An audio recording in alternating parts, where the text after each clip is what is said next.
All right, so I'll be starting off a lecture series on the first half of Aristotle's works in the great books of the Western world by first going on a quick little biographical journey, by talking about the life of Aristotle. So there's going to be a central theme here in that Aristotle's philosophy did not emerge in isolation.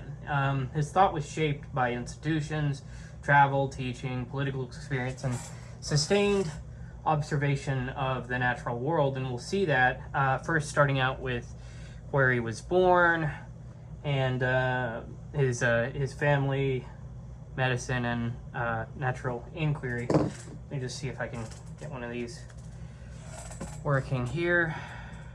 There we go. So it's Stagira, family, medicine,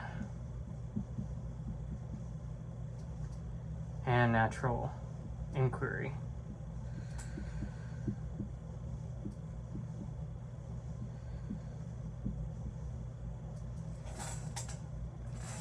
Right, so he was born in 384 BC at Stagira, which is a Greek colonial town near the Macedonian border. His father, Nicomachus,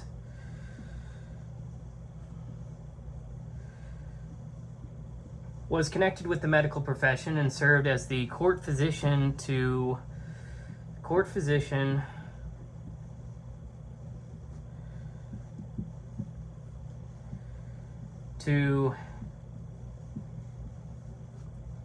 Amyntas II, who was the father of, one second, let me just jot this down.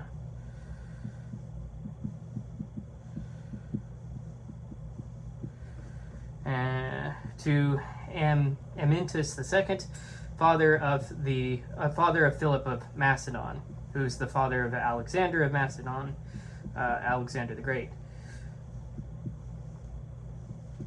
So we see that Aristotle's early environment helps explain his lifelong interest in living things, classification, bodily processes, and empirical observation. He's brought up in a fairly well-positioned family, and that's doing something. And his father is doing something that's rather quite technical, all things considered, in comparison to what else you could be doing in the ancient world, right? So, moving on, just sort of speeding up the dial here. Athens and Plato's Academy later on.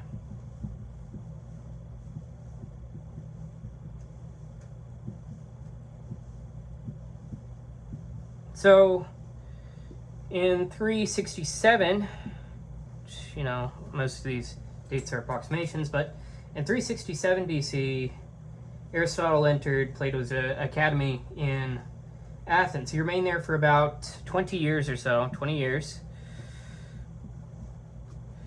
And during this period, he was not only concerned with philosophy in the abstract, but also politics, legislation, mathematics, astronomy. Right, so, and Aristotle was remembered as one of the astounding intellects of the school. He wrote dialogues, of which we know Plato is very famous for, dialogues in general, and absorbed the methods of dialectic and philosophical argument.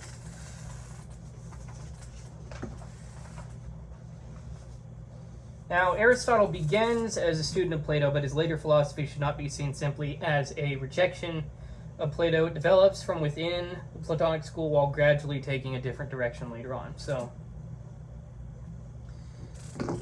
So, yes, and we'll see that as we go through his works here.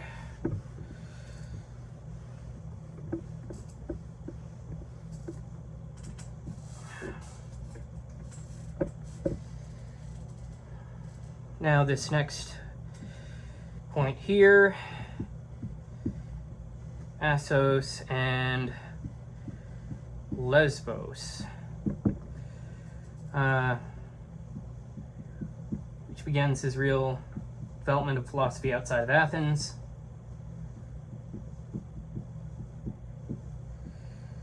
So after Plato's death in 347 BC, Aristotle left Athens. He went first to Assos, where former members of the academy had established a philosophical community under the patronage of Hermias. And later, Aristotle moved to Mytilene. There's a different pronunciation of that, but it's a place on the island of Lesbos. So on Lesbos, Aristotle was engaged especially in the study of or Mytilene, I suppose. Since he was engaged in the study of natural history,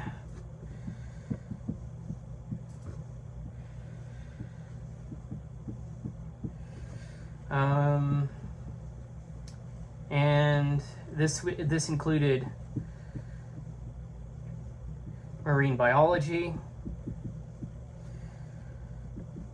So this period is crucial for understanding Aristotle as an empirical thinker, because unlike a philosopher who only reasons from abstract principles, which he does do that, Aristotle also studies living beings, environments, and natural processes.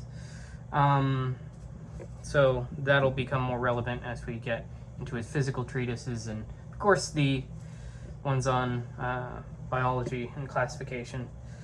Then, of course, you have the famous point in his life where he goes to Macedonia,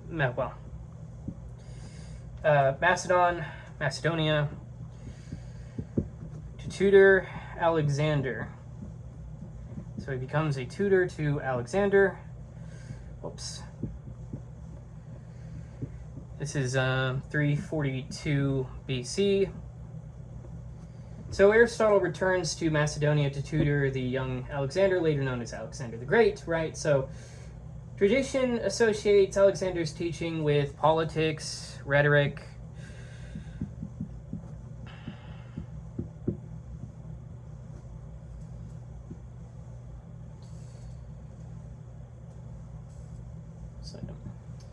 and general literature from the time. So Homer, for instance. Literature. And this really connects him to political power in still a subservient way, but in a much more close-knit way. You're talking to the person that's going to be the face of Western civilization for a period of time. So Aristotle's political philosophy can be read against a life that brought him close to courts, rulers, constitutions, colonies, and questions of political education, because he's right there in the heart of power. So let's move on to the next point here.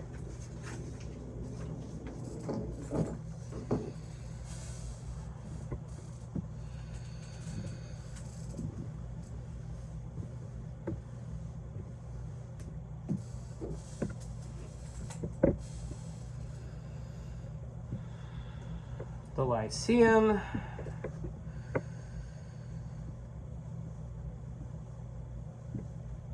Organized research and teaching.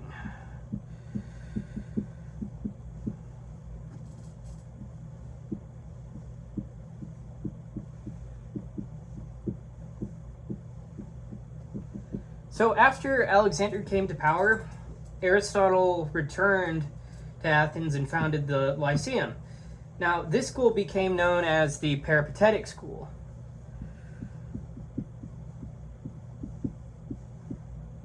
because it was associated with walking and discussion. You'd walk around and talk, sort of like, you know, you talk to somebody over the phone and all that. But I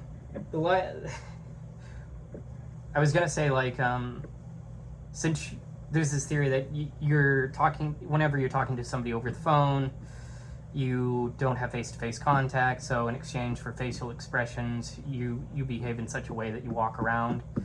I don't know, it's like sort of tacked in place of that, but I don't really know how true that is. But regardless, this is the peripatetic school it's pictured just these philosophers just walking around talking in a garden and whatnot, just discussing a myriad of topics. So the Lyceum was not merely a place for lectures. It had equipment, maps, a library, regular meals, organized research, and a staff of teachers. So it's really like this sort of rich people's intellectual commune, I guess you could say. And Aristotle gave more difficult lectures in the morning and broader lectures in the day. So whenever he'd first wake up, he was ready to take on the day and deal with the most complex things, being refreshed and whatnot. And later on, it's like, oh, I'm more in a pondering state. Many of Aristotle's surviving treatises probably grew out of his teaching at the Lyceum. So the Lyceum represents philosophy as collective inquiry. Aristotle's works often look like lecture materials, research notes, classifications, and systematic investigations rather than polished literary dialogues, which we saw from Plato. And in his final years, okay, this marker's already out. Whoops.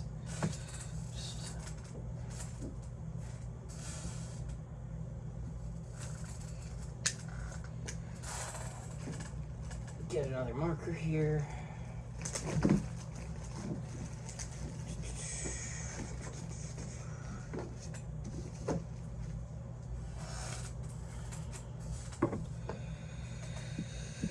Okay, what was I going to say?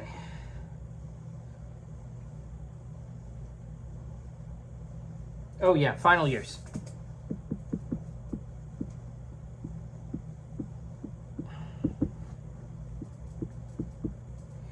Crisis and Calchas. So,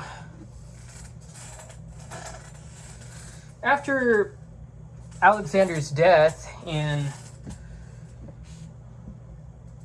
323 BC, anti-Macedonian feeling, understandably, in Athens places Aristotle in danger. He's charged with impiety, and he left Athens for Calchas, and he's reported to have said that he would not allow the Athenians to offend twice against philosophy, recalling the death of Socrates.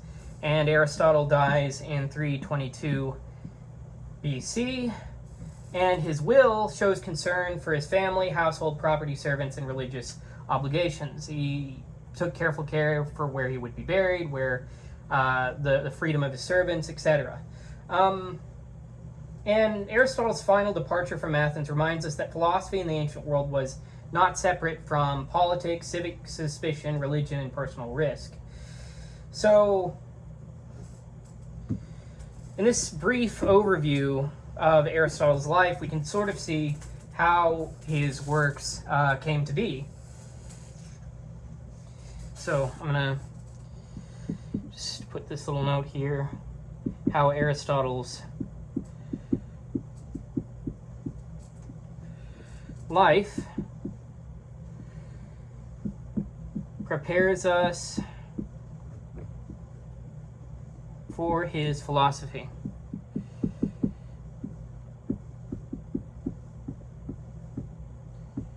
So,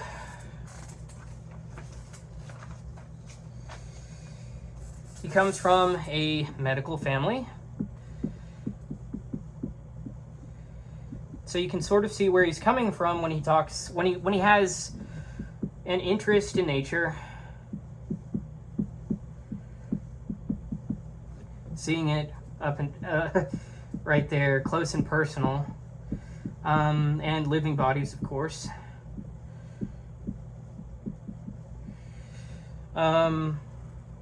In Plato's Academy,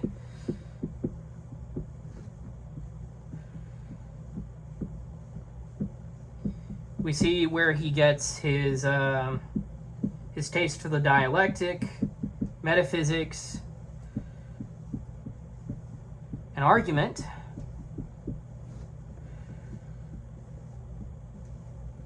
And there at Lesbos, we really see him come into his own with biology and empirical observation.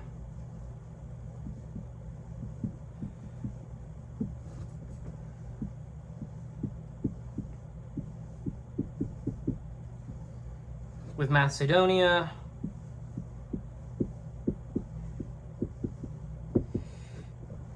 he gets up close and personal to politics, rhetoric, and education.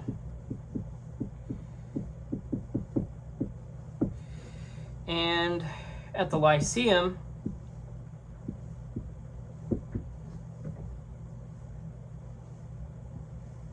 we see him engage in organized research. So it's like, it's not just, it differs from Plato's Academy because, I mean, it's a lot more centered around, how do I say this? Like, not to insult Plato, but Aristotle's school is peripatetic for a reason, in that these people are just gathering and sort of brainstorming constantly. Not to say that Plato's people didn't exactly, and a lot of these people at the Lyceum were also Plato's people. But what I mean is that it's a lot more of a think tank in a way than Plato's Academy. But yes, organized research. Not that they like published papers and stuff like that, but I mean technically, yeah, that I guess they did. Publishing is different back then, but and systematic teaching as juxtaposed to just education in the form of tutelage. So yes, and at Chalcis, we see his philosophy under political pressure. And we see him carry out the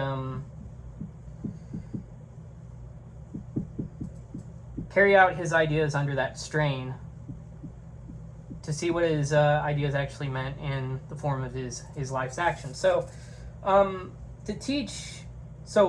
think to teach Aristotle well, we should present him not only as a philosopher of abstract concepts, but as a thinker formed by schools, cities, rulers, animals, constitutions, libraries, and lectures. So we can see here Aristotle's philosophy is systematic because his life was organized around inquiry on many different layers. And that's sort of all I wanted to say for this brief little biographical bit before we get into the heart of his thinking through his works. And that is it for now.